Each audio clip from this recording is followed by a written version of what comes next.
All right, so your next witness, Mr. Lally? Yes, Your Honor. The Commonwealth called Dr. Gary Fowler to the stand.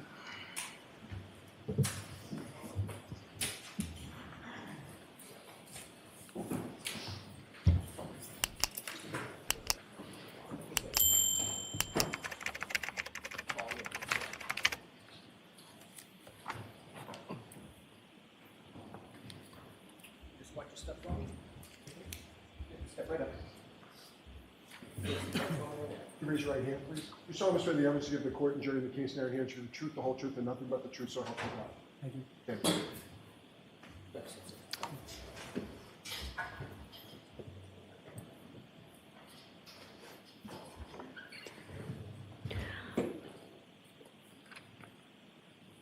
Whenever you're ready, Mr. Lally. Thank you, Your Honor. Good afternoon, sir. Good afternoon. Could you please state your name and spell your last name for the record? Gary Fowler, F as in Frank, A-L-L-E-R. And sir, that microphone in front of you, you can move that Okay. any way you wish. So if you want to bring it up or down, just the wand itself. Okay. And what do you do for work, sir? I'm a pathologist. And where is it that you work? I work at Good Samaritan Medical Center. And how long have you been working as a pathologist at Good Samaritan? Since November of 2015. Now, if I could ask you just a few questions about sort of your educational background, starting with your undergrad, where did you go to school and what, if anything, did you receive a degree in? My undergraduate education, I went to Tufts University. All right, so Doctor, I'm going to ask you to put the microphone perhaps underneath your mouth and speak into it, because in order to keep this room cool, we need to have these fans going. If they can't compete with you, we'll have to turn them off, and I think everybody would prefer to have them on. So please speak loudly. How am I now? Okay? Perfect. Okay. So Tufts University, undergraduate, I have a degree in biology. That was... And after you received your degree in biology from Tufts, where did you go from there? I went to Tufts Medical School in Boston for 4 years there.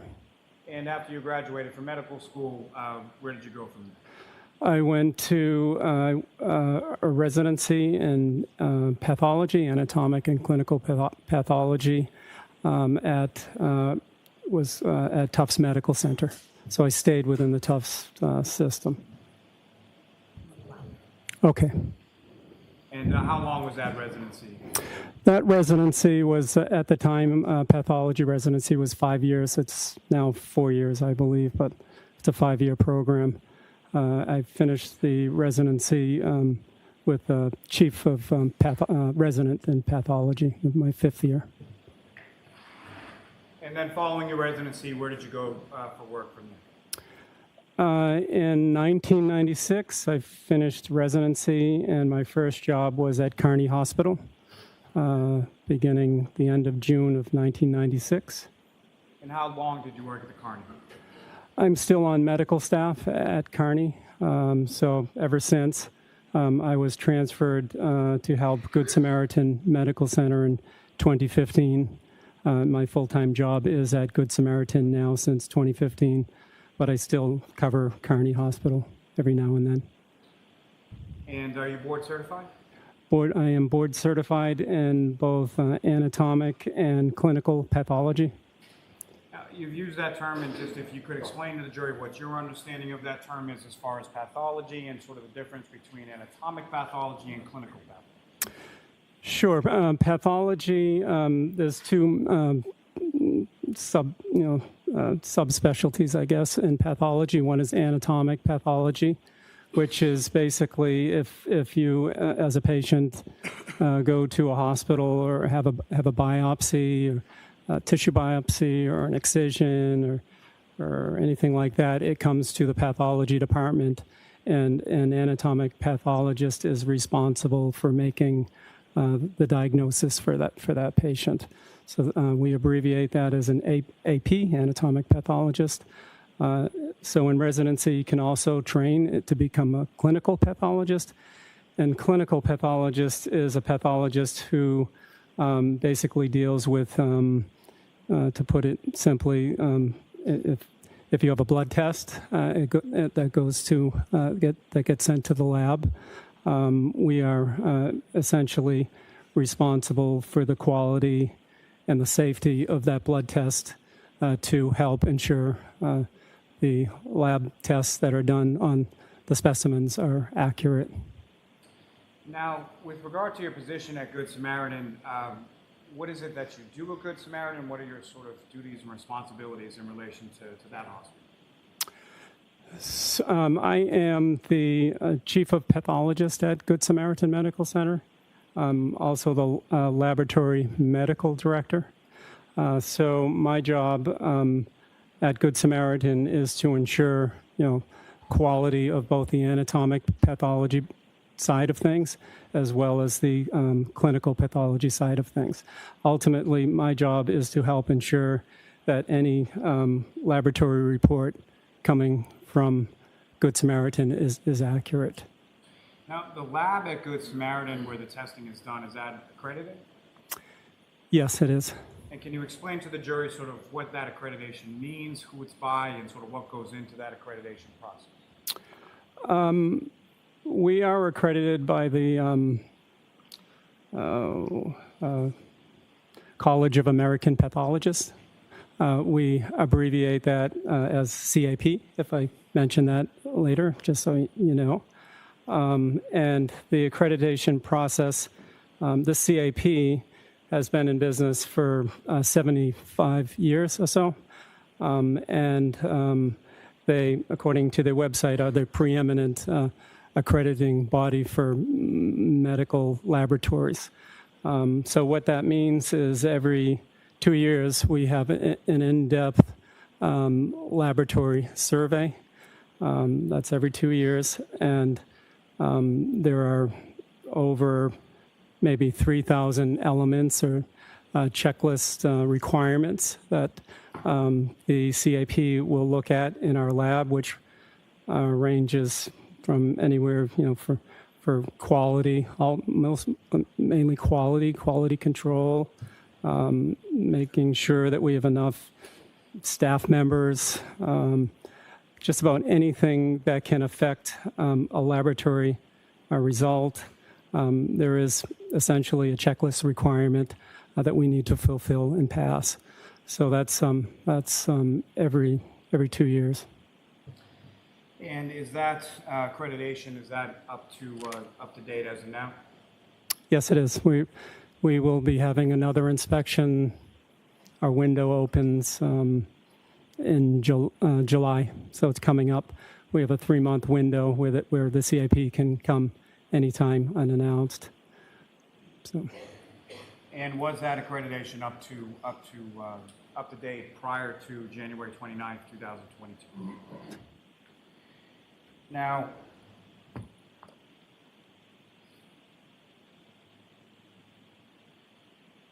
far as the clinical portion of the lab, what are some of the things that get tested as far as what are some of the things that are tested for in the lab as far as blood work is concerned?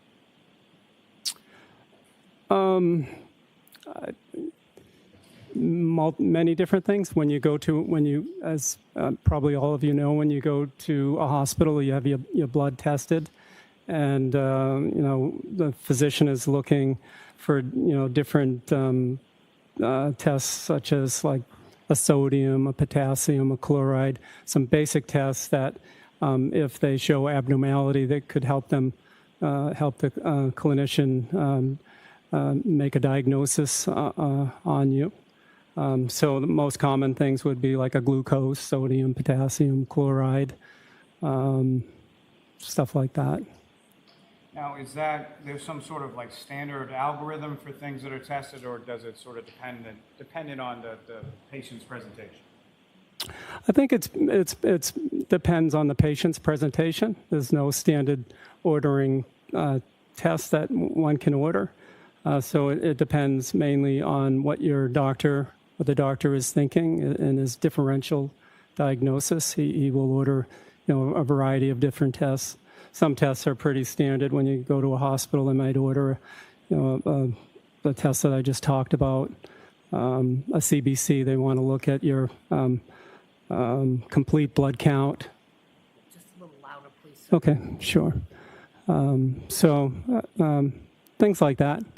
Want to look at your hemoglobin, hematocrit, maybe sodium, potassium. Those are some of the really common tests that would get ordered in the hospital.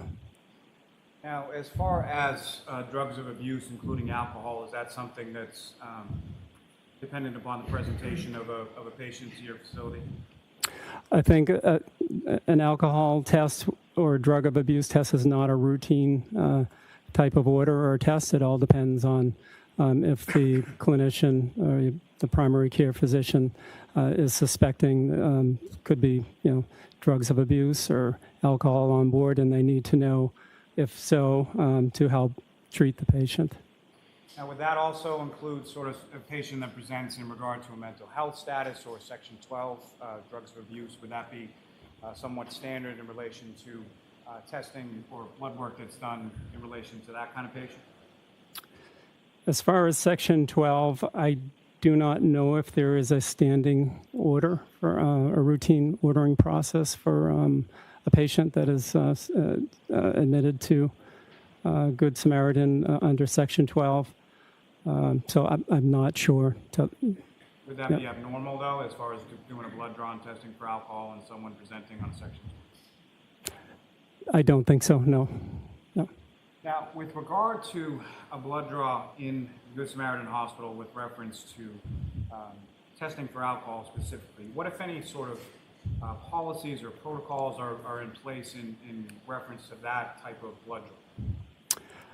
I think a test for blood alcohol is the phlebotomist pretty much has to run through the same protocol that he or she needs to follow for any type of blood test, except for the fact that we do not want to use an alcohol swab to clean the area before the blood draw. In theory, if you use an alcohol swab and you're testing for alcohol, then you can, in theory, contaminate the blood sample with some of the residual fluid of the alcohol. Some people say if you let the alcohol swab dry for 30 seconds, it's not going to contaminate it, but we don't go by that process. We have it specifically in our policy never to use an alcohol swab when an alcohol test is ordered. Now, in that vein, Doctor, with reference to Good Samaritan and the emergency department, what, if any, precautions have you or your facility taken in regard to those types of blood draws in testing for alcohol with regard to alcohol wipes being used? My phlebotomy supervisor has removed essentially all, not 100%, but all of the alcohol swabs down in the emergency room. So a phlebotomist who perhaps could forget, which they shouldn't, because we have competency policies for them. So we have that in place where she's removed almost all of them so somebody can't mistakenly use a swab down in the emergency room. Okay, so keep your voice up again, please, Doctor, especially at the end of your sentences. Thank you. And so, Doctor, the removal of those alcohol wipes from the emergency department at Good Samaritan, does that predate January 29th, 2022? It's been in place for a long time. Before that, there was a policy they would use betadine for swabbing, but that policy has been in place for a long time, and before that day of 2022. You've spoken a little bit about, as far as phlebotomists working within Good Samaritan. If you could just explain to the jury sort of what is a phlebotomist and what is it that they do? A phlebotomist is any person who is trained to draw your blood when you come to a hospital. So you come in, we train people to draw the blood. And as far as with regard to phlebotomists at Good Samaritan, you mentioned that there's some proficiency testing or some protocols that they have to adhere to. Can you explain that a little bit more to the jury as far as what what's involved in those? So with anybody who works in the laboratory, per CAP checklist requirements and the government's requirements, there has to be competency policies and assessments on anybody who works in our laboratory, including phlebotomists. So any new phlebotomist, they get an initial training, and there's a they'll get a training, and then they have to be assessed to make sure that they know what their job, what they need to do for their job, including knowledge of all policies. Then after that, after initial training, our competency policy states that we need to assess them again at 6 months. We do the same thing, make sure they know what they're doing. And then 6 months from that, so that's a year from when they started working for us, and then annually thereafter. So the CAP is, we have all these competency policies for everyone to make sure the lab technicians know what they're doing. We also have competency policies for pathologists as well. So it's all about making sure the final result is that comes from our lab is a good quality. May I approach the witness? Yes.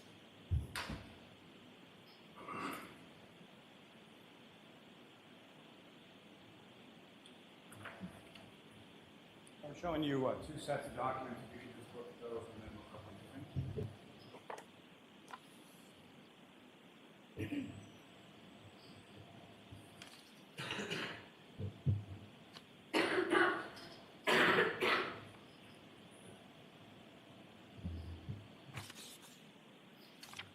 Okay. And just in general, do you recognize what those are? Yes. And what do you recognize those to be? There are two of our policies that we have for Good Samaritan Medical Center, one for the phlebotomists, one for our laboratory technicians. The first one is a patient preparation for specimen collection policy, which defines our policy for drawing the blood for the phlebotomist. The second is an alcohol policy, which is one of, I don't know, thousands of policies that we have in the lab to describe how our policy for alcohol testing. Every laboratory test in our hospital has a separate policy. Well, everything from hematocrit to sodium to potassium chloride has its own policy. Is that correct? Correct. And the policy you have before you, that's for alcohol testing? Correct. And those two policies that you have before you, were those policies what was in place on January 29th, 2022? Correct. Yes. May I approach again, Your Honor? Okay. I'm will seek to introduce in a minute the next two exhibits.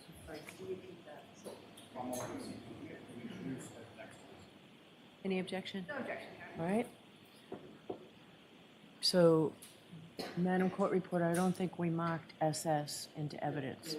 Do we have that ready to go into evidence? I don't believe so.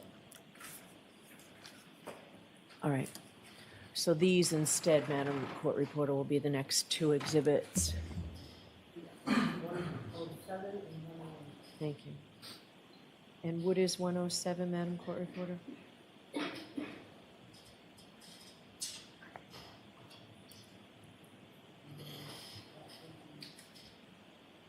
I believe 107 is in reference to excuse me. I believe 107 is in reference to the alcohol testing, and 108 would be in reference to the sample collection. All right, thank you. Thank you. May I approach the witness? Yes.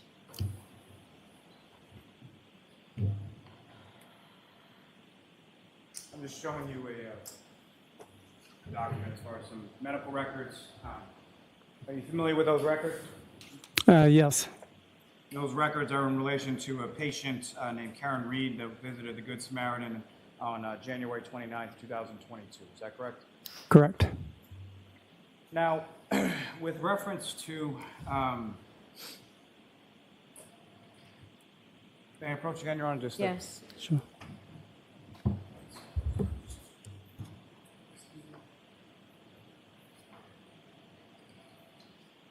attention to a previously tapped portion of those records. Do you see a result for alcohol within those records? Mr. Lally, you have to keep your voice up when you're here as well. Let me say it again, sir.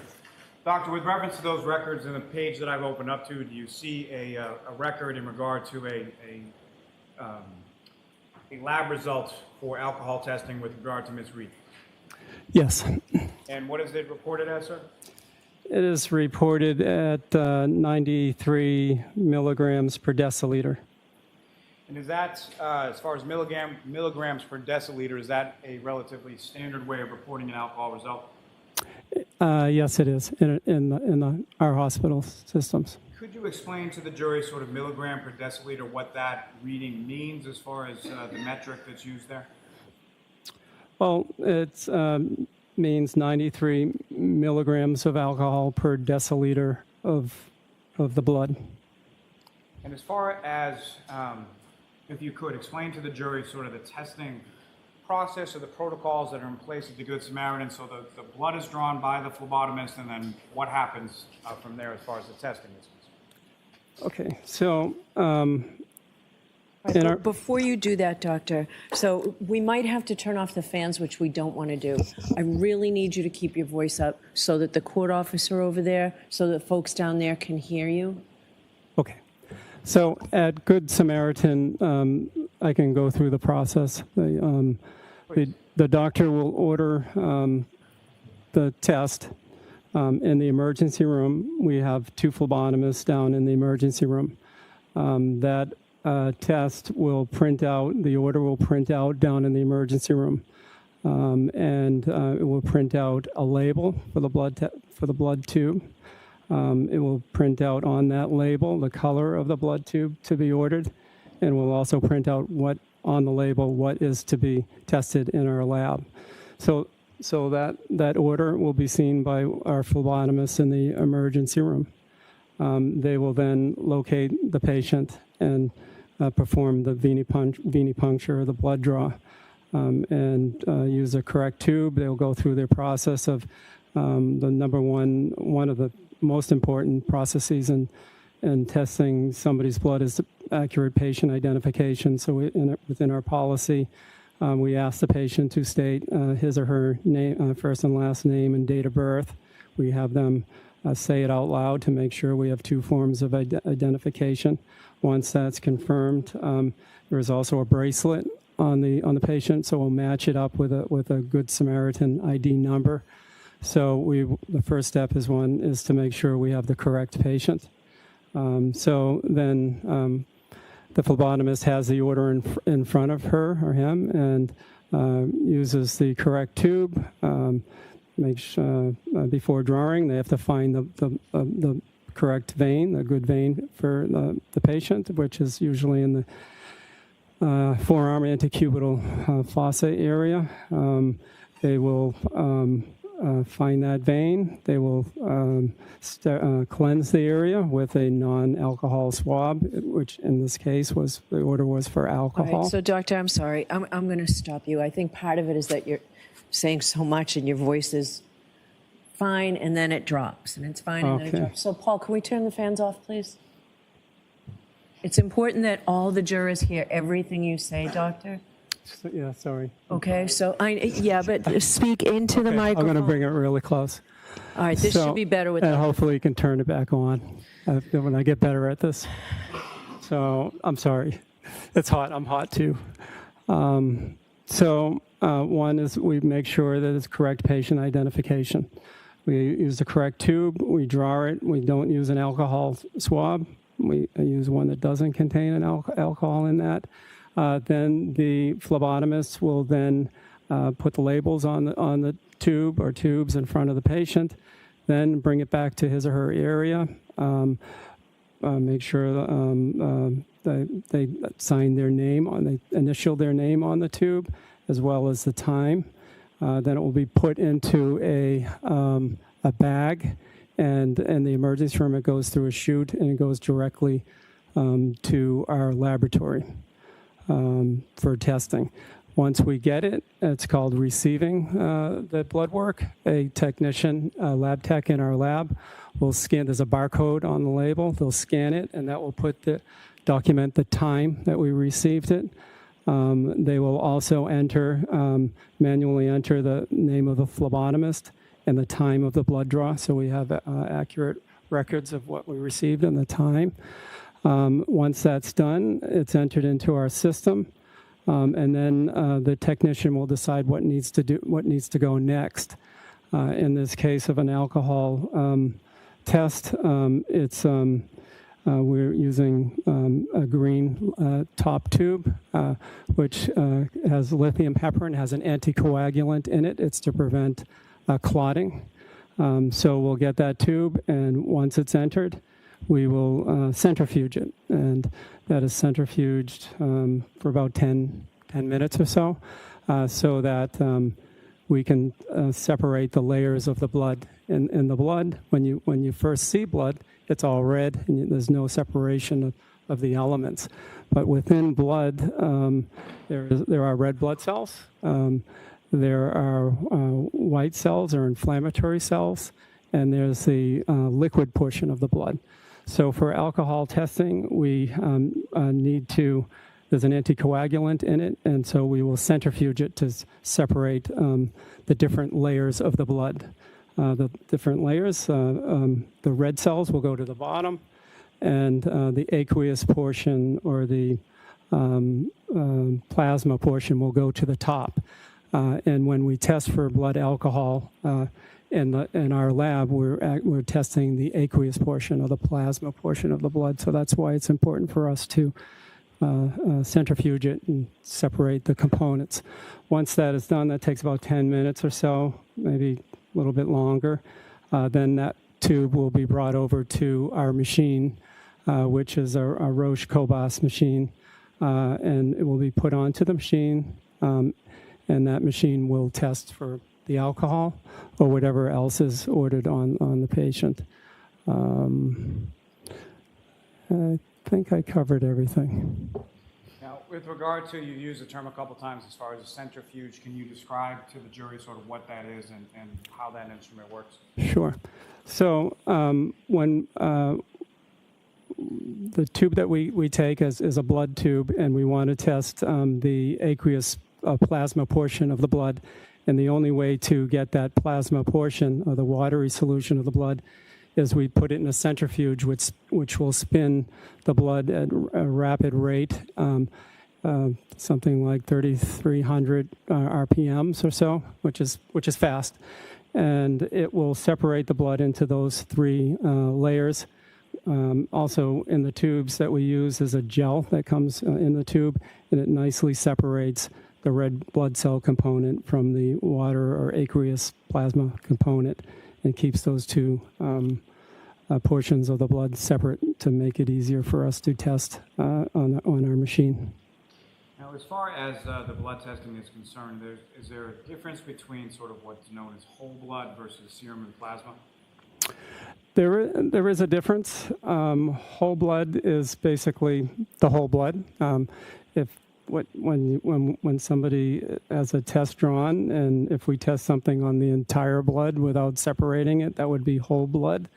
If we say we're testing on plasma or serum, we're actually separating the components of the blood by the centrifuge process. Now, which of the two, as far as serum plasma versus the whole blood, which would record as far as a higher percentage of alcohol in the testing? Alcohol, the answer would be plasma or serum would have a little bit higher blood alcohol content compared to whole blood. As far as the separation that you're talking about, is there a specific area as far as the separation is concerned where alcohol tends to concentrate within? Yes, alcohol tends to go into the more into the watery or the aqueous component of the blood. So when we like serum or plasma has a 98%, reportedly 98% water component. Whole blood, if you look at the whole blood overall, it has a lesser percentage. If you look in the literature, it can be 86% or there's a range. But so since alcohol tends to go to the watery components, if you measure alcohol like we do in hospitals on the serum or plasma, the value that we get will always be a little bit higher than total, than measuring on whole blood. Where through your training and experience, sort of a conversion that can be done between sort of what's reported as the testing from the serum plasma to a whole blood count? In the hospital, we're pretty much in the business of, reporting alcohol, in serum or plasma, and we're not in the business of the legal aspects of alcohol testing, because alcohol, what I understand is the alcohol legal limit in Massachusetts is 0.08 grams per deciliter. We don't make any conversions in a hospital. We're not in that business to do that. We just report on the serum percentage or the plasma level, and we don't make any attempts to do any official conversion to a whole blood level. If we did, we'd have to validate, we'd have to do many studies, and we're just not in the business for that.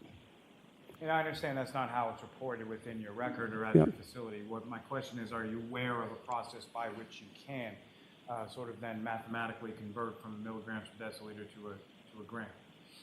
I am aware of that. Recently, I had to read about it, but up until recently, I was not aware. So I'm not in that. We're not in the business for whole blood.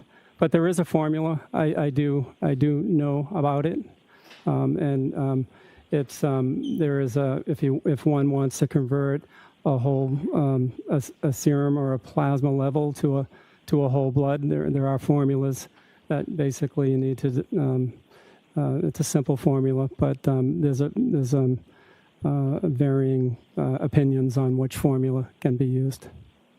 Now, as far as this specific patient, the defendant, Ms. Reed, do you have any sense from the chart in front of you as far as sort of the timeline of when the blood was drawn to when it was tested and reported and things of that nature? I think it was the order was 9:03 in the morning. 5 minutes later, the phlebotomist, it happened pretty fast. 5 minutes later, the phlebotomist got the labels printed. Then 5 minutes after that, they went in and drew it. It was very quickly. I don't have the numbers in front of me, but ultimately, it was received in our lab, I think, 10 minutes after the order, the blood, very quickly. And then the final result, when the alcohol level was reported in the computer system, was, I think, 50 minutes from the time of the order. Thank you, sir.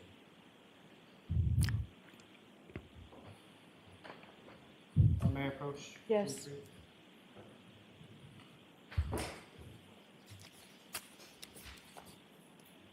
Okay.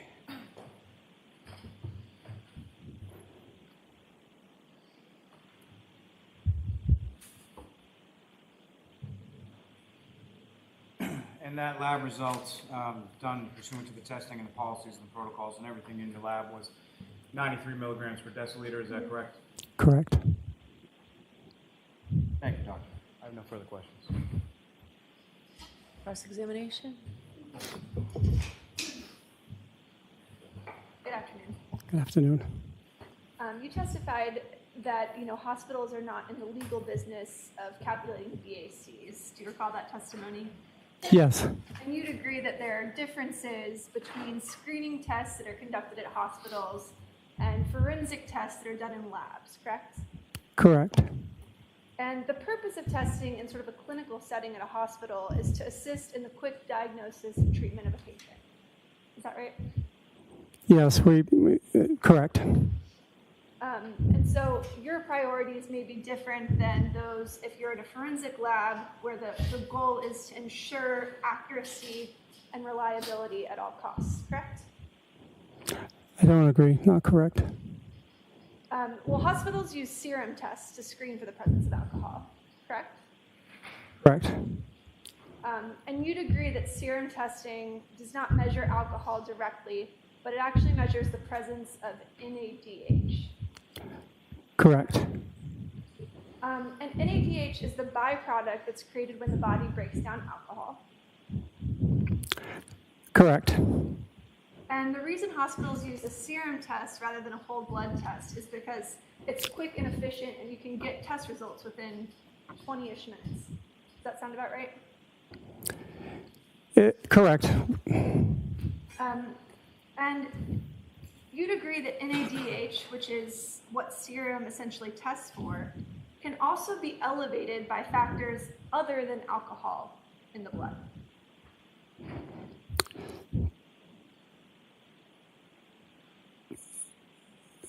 I'm not aware of that. Are you familiar? Yep. Are you familiar with any medical literature that has found that NADH is created when the body has elevated either lactate or LDH in the system? Correct. There are some issues, in our policy. There are some factors that can lead to falsely elevated or falsely lowered serum alcohol. One is lactic acid or LDH. Another one is Waldenstrom's macroglobulinemia, which is a hematological problem, and other things that can interfere with not just any test or lipids, high levels of lipids, or hemolysis, or high levels of bilirubin. But our machines are very sophisticated now. If there are any elevations of, let's say, hemolysis or lipids or bilirubin, the Roche machines will detect that and flag it as a possible interference, or it won't even let us result a test. So with any test, there can be interferences, and I'm sure there can be interferences with the forensic way of testing as well. All right, so there are other causes of high levels of LDH and therefore NADH also include things like trauma, muscle weakness and loss of muscle tissue, or abnormal tissue formation. Is that correct? Have you read studies about that? I haven't read those studies, no. Would you agree that there may be other sort of medical stressors or things that can't necessarily be captured by the technology, but that could cause error in testing? I don't understand that question. Well, you testified that there can be certain errors in testing. That's something that we see throughout all different types of sort of scientific literature, which includes ethanol testing. Yep. And there are certain sort of factors that could cause a higher level of NADH that might not necessarily be picked up by the machines that you use at the hospital. Is that correct?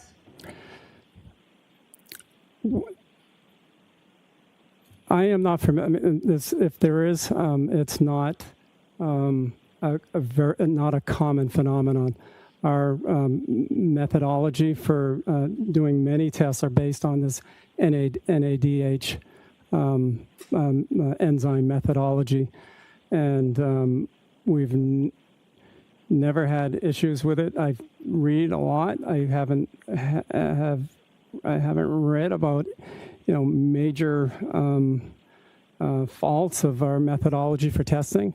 Most hospitals, when we look at when we actually have to do proficiency testing with any test that we do in a hospital.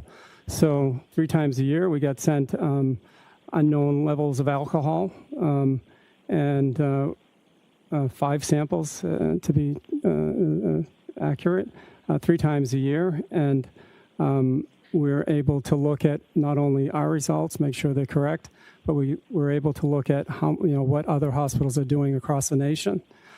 So when I last looked, and it's held true for over 10 years, maybe 20 years, is that of the, I think, 5,000 hospitals that are testing for alcohol, it's over 80% of them are using our methodology, which is the alcohol dehydrogenase and NADH, and I can't imagine if there were any major issues with alcohol testing using that methodology, why would there wouldn't be that high of a. As you Yep. testified, the Yep. goal in a clinical setting, obviously, is to test for the presence of alcohol, but you're not in the business of trying to sort of calculate BAC, correct? No, we don't. We don't. So your goals are to make sure that you're screening for the presence of alcohol, but you're not quite as concerned with the precise amount that you might see in, for instance, a whole blood test in a forensic lab. Well, we result in terms of in the serum. We know the Massachusetts laws and laws across the nation are based on whole blood, but there are in the literature formulas that you can use if it were a medical legal case that one can use to convert our level to a blood alcohol. We don't do it in a hospital. We won't report a serum alcohol, and then we don't do the conversion. But because it's a very rare event that that a level will end up in court. But there are forensic lab people that can provide that formula. And when you get a test result from a serum test, that information does not establish when alcohol was consumed, correct? Correct.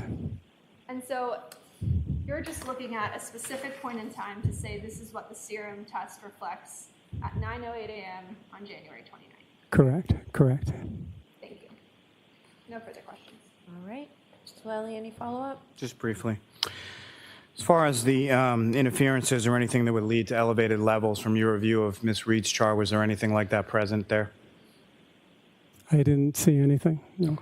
And the interferences would be accounted for in the sense of the machine would sort of vet them out and not result or not recorded in the chart if that were to occur. Is that correct? Objection, Your Honor.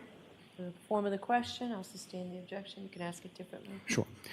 Dr. Fowler, with regard to the interferences that you were talking about, what, if any, impact would that have on the results being reported? If there were the 3 major things that could interfere with the result, like high lipids, hemolysis, or high bilirubin, our machine would flag that, and we would have some information that a result may not be valid. And sometimes we will report a result with a disclaimer, or sometimes if those levels are so high, we won't report it at all. But in this case, there were no flags. Nothing further, Your Honor. Anything, Ms. Little, or are you all set? If I could have one moment, Your Honor. Sure.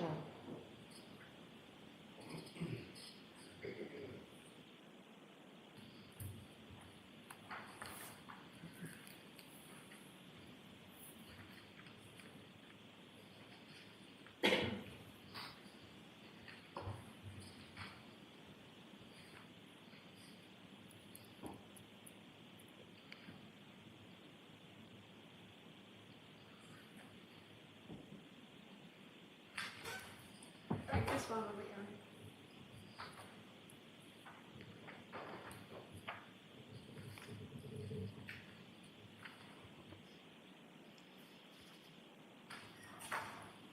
No further questions. All right, Dr. Fowler, thank you, and I'm sorry I gave you such a bad Oh, sound okay, about I'm your voice. sorry if I. Thank you. Thank you.